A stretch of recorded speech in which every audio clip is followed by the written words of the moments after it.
자, 이 PSST는 어떻게 보면 그릇이라고 보시면 돼요. 그릇의 성격을 이제 제가 Problem Solution Scale Up 팀에 나눠가지고 인식을 잘해야 됩니다. 실현 가능성을 하려면 7대3의 비율이 중요합니다. 자, 스케일업에서 장밋빛 전략이 아니라 세일즈 전략이 중요하고 그 세일즈 전략이 각각의 라운드마다 달라져야 됩니다. 자, 팀 같은 경우는 기획자, CX, R&D 보통 이렇게가 이제 초기 창업팀이 구축을 해야 되는 어떤 팀 구성인데 그 팀 구성에 대한 매력도 우리 어벤져스예요 라고 얘기를 하는 부분과 대표님이 얼마나 오퍼레이션 역량을 갖고 있어요 에 대한 어필을 해주셔야 된다로 이제 정리를 할 수 있습니다. 자, 그러면은 여기에 어떤 원재료와 레시피가 들어가야 되느냐, 이 그릇에 그 내용이 이제 메고스투라고 보시면 돼요.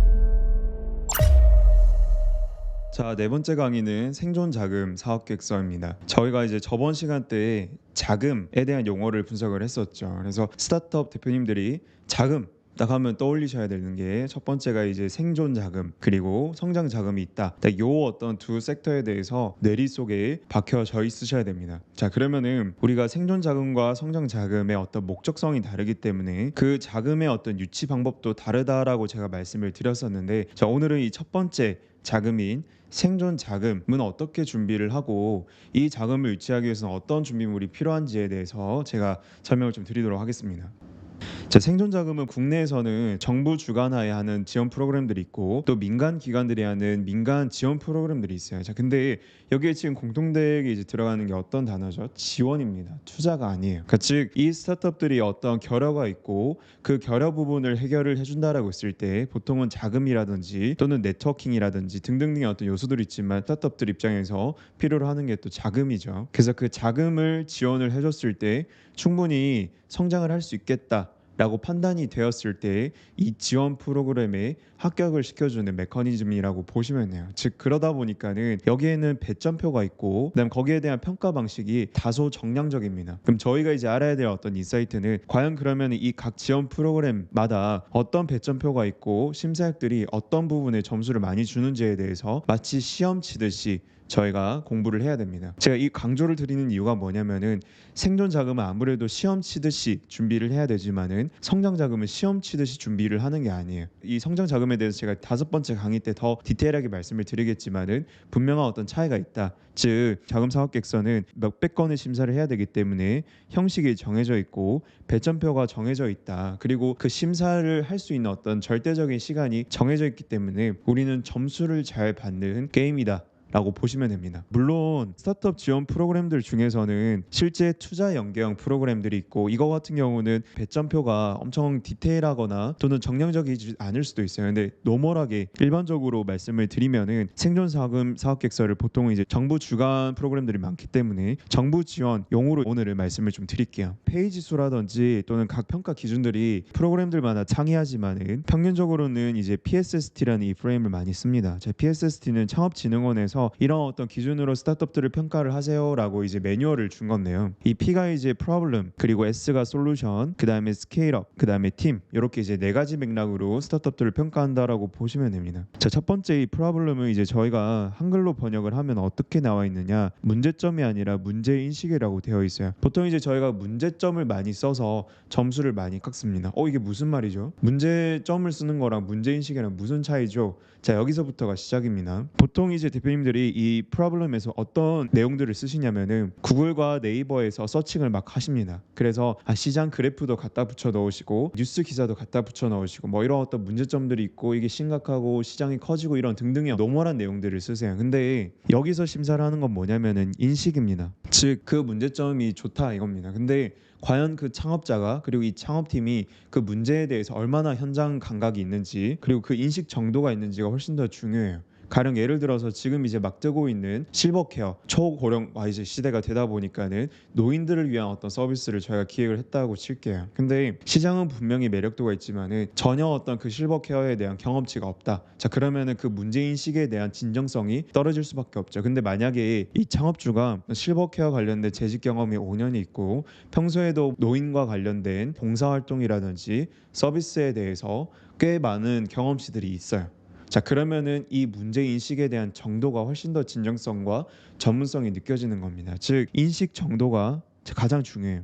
그 렌즈가 디폴트가 된 상태에서 시장 매력도를 살펴야 됩니다. 자, 그랬을 때 이 스토리는 구글과 네이버에서는 찾을 수 없는 창업주만의 유닉 포인트가 되는 겁니다. 거기에 점수가 있다라고 보시면 돼요. 자, 두 번째는 솔루션인데 보통 이제 저희가 솔루션을 번역을 하면 해결책으로 번역을 하죠. 근데 이 번역본을 보면은 실현 가능성이라고 적혀 있습니다. 다소 다르죠. 즉 무엇이냐면은 이 창업자가 얼마나 멋있는 해결 방안을 제안을 했느냐가 중요한 게 아니라 이 창업자가 그 미션에 대해서 다소 보수적이라 할지라도 과연 실현 가능한지, 또는 이제 정부 이제 지원 프로그램 같은 경우는 협약 기간이라는 게 정해져 있어요. 뭐 8개월이라든지 1년이라든지. 그럼 그 기간 내에 이 미션을 해결할 수 있는지에 대한 가능성을 보는 거예요. 자, 그럼 가능성을 보려면은 과연 계획만 있으면은 그 가능성을 체크할 수 있을까요?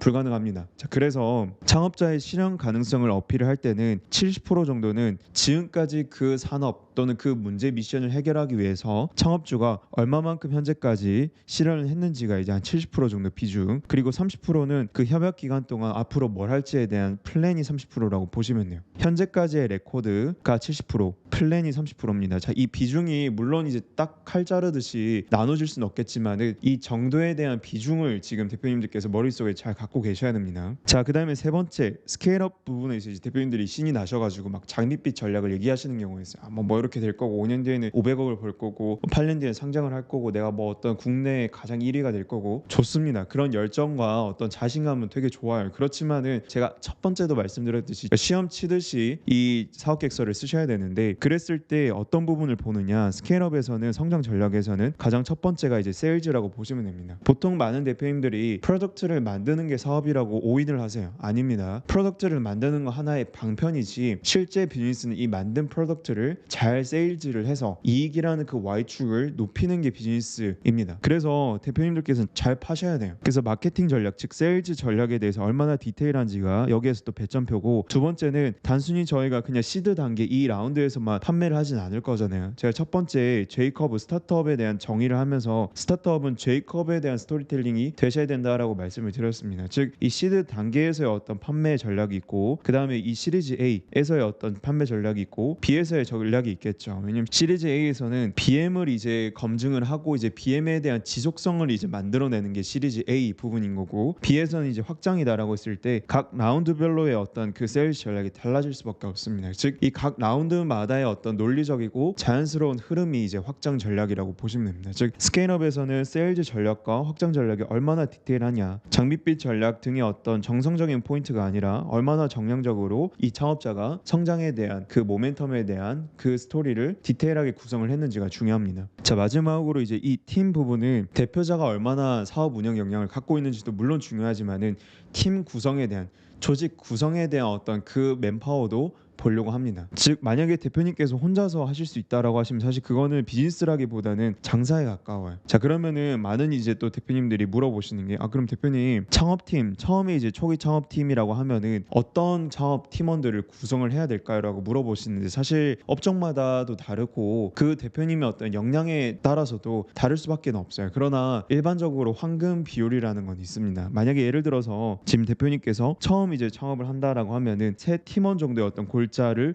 구축을 한다라고 보시면 돼요. 이제 첫 번째가 기획자 포지셔닝, 두 번째가 이제 사용자 경험을 팬시하게 만들어줄 수 있는 메이크업 해줄 수 있는 디자이너라든지 마케터, 세 번째가 이제 R&D 할 수 있는 테크를 갖고 있는, 보통 이제 저희가 CTO라고 하죠, 기술자라고 보시면 됩니다. 기술 기반의 전공을 갖고 있는 대표자이거나 아니면 디자인 역량을 갖고 있는 대표자가 있을 수도 있지만 대부분은 이 기획자인 거죠. 자, 근데 이 기획자를 저희가 번역을 했을 때 아이디어 뱅크가 기획자가 아닙니다. 오히려 아이디어 뱅크는 초심을 잃고 이것저것 막 하다가 파편화된 비즈니스 모델들을 만들어낼 확률이 높아요. 아이디어 뱅크가 기획자가 아니라, 기획자라고 하면은 가장 중요한 어떤 요소가 뭐냐면은 고객에 대해서 잘 알고 인식을 잘 하고 그 고객에 대한 어떤 소구를 해결할 수 있는 능력을 갖고 있는 사람이 기획자여야 됩니다. 대표님의 어떤 역량 스펙이라고 보시면 돼요. 그래서 내가 얼마나 고객에 대해서 잘 알고 있는지, 버티컬하게 알고 있는지가 기획자의 기본 소질이라고 보시면 됩니다. 자, 이 기획자에 대한 단어에 대해서는 제가 뒷시간에 또 디테일하게 설명을 좀 드릴게요. 자, 그다음에 CX는 이제 커스터머 익스피리언스라고 하는데, 사용자의 어떤 경험을 얼마나 더 매력적으로 높여줄 수 있는지, 그건 이제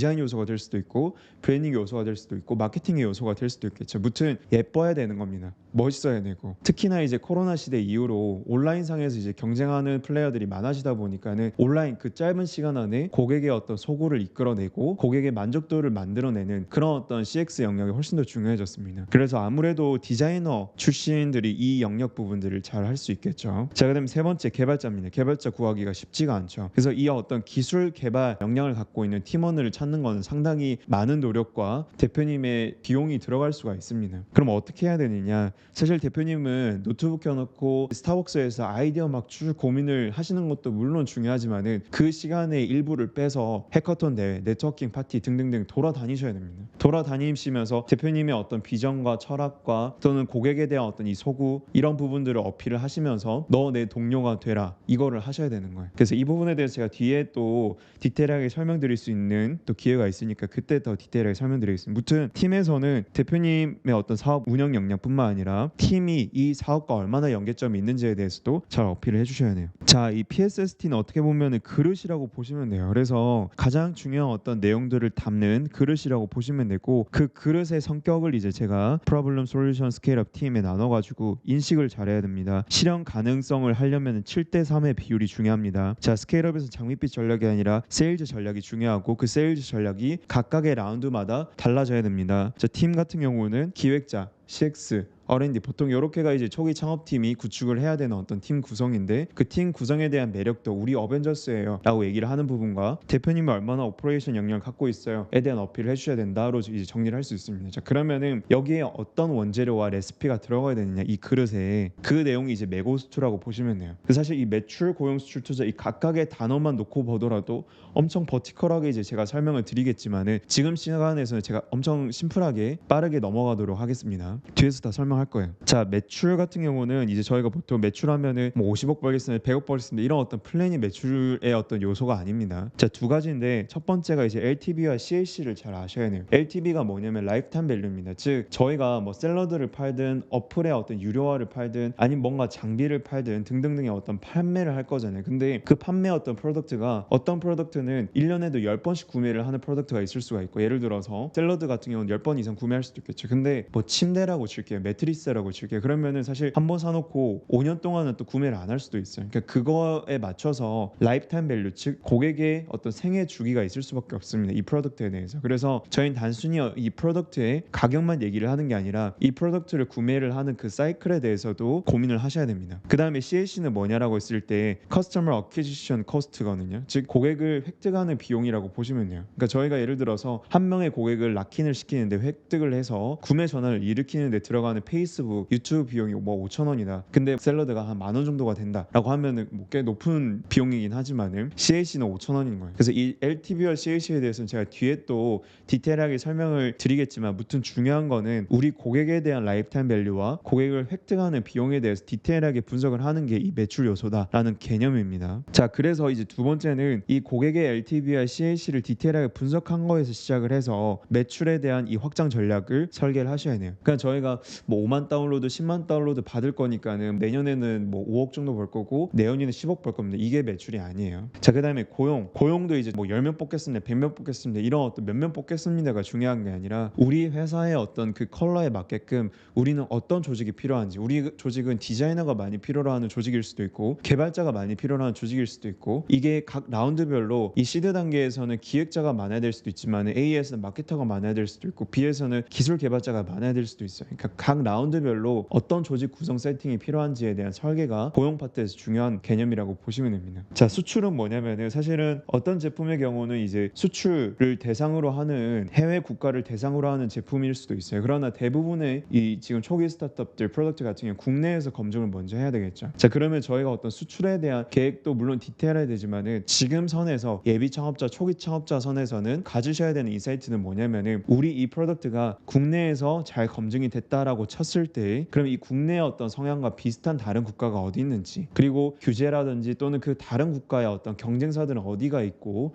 리스크는 무엇인지에 대한 공부가 많이 되어야 돼요. 그러니까 대표님이 만약에 이 해외 국가에 대한 공부가 많이 되어 있다, 그럼 사업계획서에 자연스럽게 공부했던 내용들이 녹아 들어갈 수밖에 없습니다. 근데 보통 이제 대표님들 보면은 뭔가 베트남이 뜨는 것 같은데 그럼 베트남 한번 진출을 해보자. 우리는 24년도에 베트남에 진출을 하겠습니다. 이렇게만 쓰시는 거예요. 그게 아니라 이 베트남에는 우리 프로덕트랑 비슷한 타겟을 갖고 있는 경쟁사들이 있는데 이 경쟁사들이 이렇게 지금 잘하고 있고 투자도 잘 받고 있는데 우리가 그 베트남에 진입을 했을 때는 이런 어떤 기회 요소가 있고 이런 리스크 요소가 있으니 우리는 이렇게 플랜을 잡고 들어가겠습니다. 이런 식으로 디테일하게 얘기를 하시는 그 어떤 인사이트를 대표님께서 먼저 갖추시는 게 우선입니다. 자, 마지막으로 투자인데 사실 이 투자에 관련해서도 예비 창업자들과 초기 창업자들이 협약 기간 동안 투자를 받을 거다라는 거에 대한 기대 심리는 아쉽게도 심사역들에게 크게 없습니다. 자, 그러면은 투자를 받는 부분에 대한 내용이 아니라 과연 이 회사가 나중에 롱런을 한다라고 했을 때 투자를 받아가면서 J커브를 그릴 수 있는 요소를 들고 있는지가 중요한 거예요. 자, 그 요소 중에 가장 큰 또 하나의 요소가 기술입니다.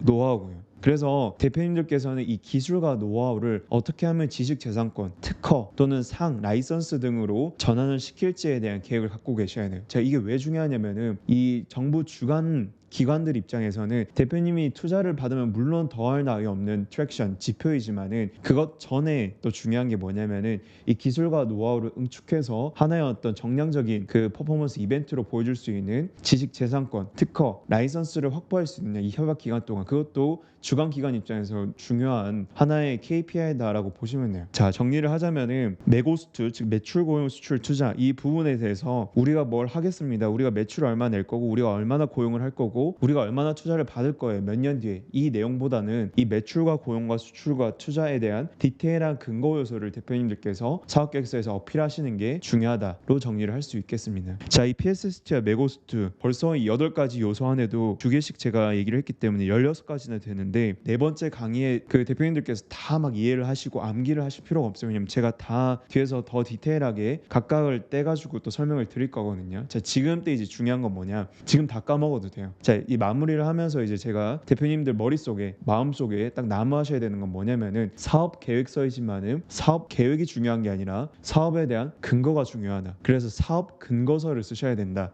자, 요 한마디로 마무리를 하도록 하겠습니다.